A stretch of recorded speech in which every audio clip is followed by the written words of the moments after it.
ભક્તિ મહારાણી અને જ્ઞાન અને વૈરાગ્ય પૃથ્વી પર રહ્યા।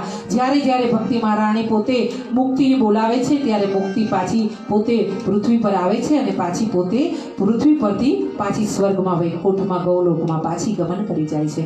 આ સાંભળીને ભક્તિ મહારાણીએ ફરીથી પ્રાર્થના કરી છે કે હે પ્રભુ, હે નારદ મુનિ દેવતા, અમારો ઉદ્ધાર કરો, અમારો ઉદ્ધાર કરો, અમારો ઉદ્ધાર કરો। અને આ બધી જે વાત ચાલી રહી છે તે નારદ મુનિએ વિચાર કર્યો છે કે હવે મારે કોઈ રસ્તો ભક્તિ મહારાણીના આ દુઃખને દૂર કરવાનો કરવો જોઈએ।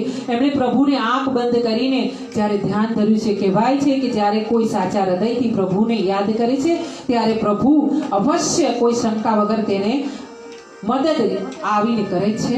અને એનું સીધે ને સાદું ઉદાહરણ છે દ્રૌપદીનું ચીરહરણ, કે દ્રૌપદીએ જ્યાં સુધી પોતાના સગાવાળાને કીધું ત્યાં સુધી એનું ચીરહરણ થતું રહ્યું। અને જેવું દ્રૌપદીએ પોતાના વસ્ત્રને છોડીને બે હાથ જોડીને કીધું, હે ગોવિંદ, હે ગોવિંદ, હે ગોવિંદ, અને તરત દ્રૌપદીને આગળ બોલવાની જરૂર ન પડી અને પોતે પ્રભુ સ્વયં પ્રગટ થયા હતા અને પોતે ચીર પૂર્યા હતા।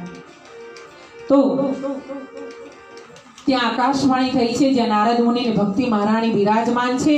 આકાશવાણીમાં કહ્યું છે કે કોઈ સત્કર્મ કરો, કોઈ સત્કર્મ કરો, કોઈ સત્કર્મ કરો। અને એ સત્કર્મ એટલે સીધી રીતે કોઈ વાત સમજાવવામાં આવી નથી મહારાજ। અને નારદ મુનિ વિચારે ચડ્યા છે કે સત્કર્મ એટલે શું? અને ભક્તિ મહારાણીને એક વચન, એક કોલ આપ્યું છે કે હું